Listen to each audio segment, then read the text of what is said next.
Sure, there you go. That is former President Trump. Let's pop up the audio.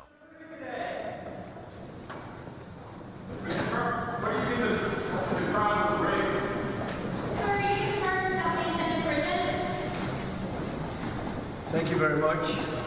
Here we go again. 5 weeks. I've been here. I'm gagged.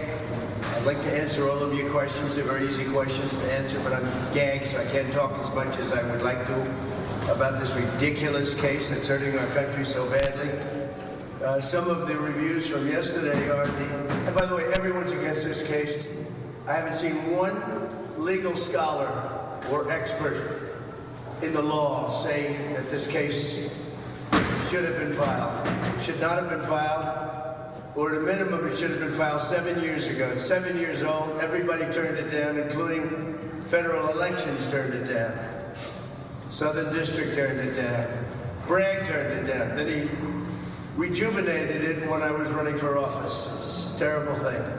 At the request of Biden, the editors of the National Review say, acquit Trump. Bragg has failed to prove his charges. Totally failed. Greg Jarrett, who exactly was defrauded? Voters who had already voted. Well, they already voted because all of this stuff came in after the election. So how were they defrauded? And then you say, what about Hillary with the dossier? What about all of these other things that go? And this is nothing. This is nothing.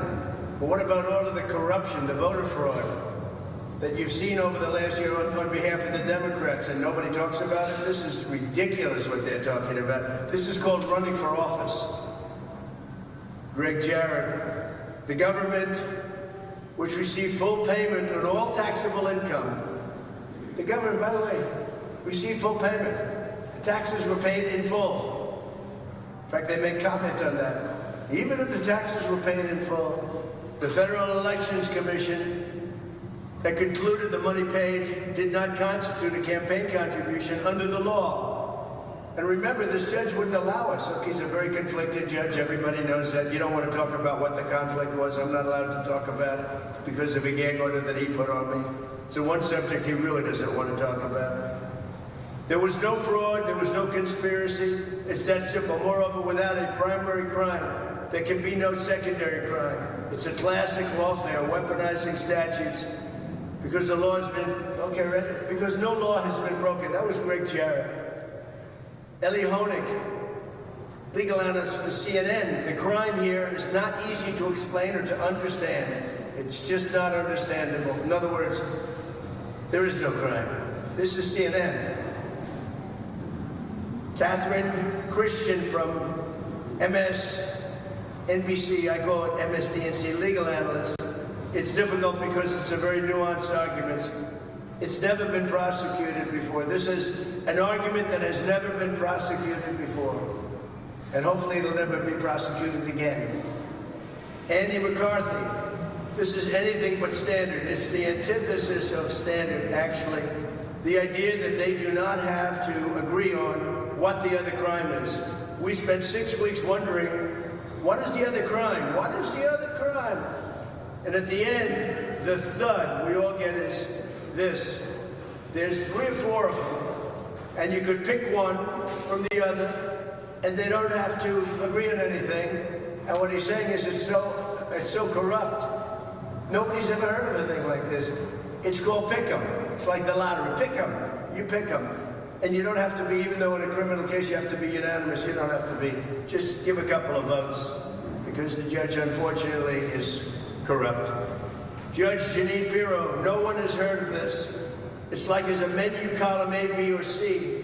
You don't have to agree on it. This is a kangaroo court.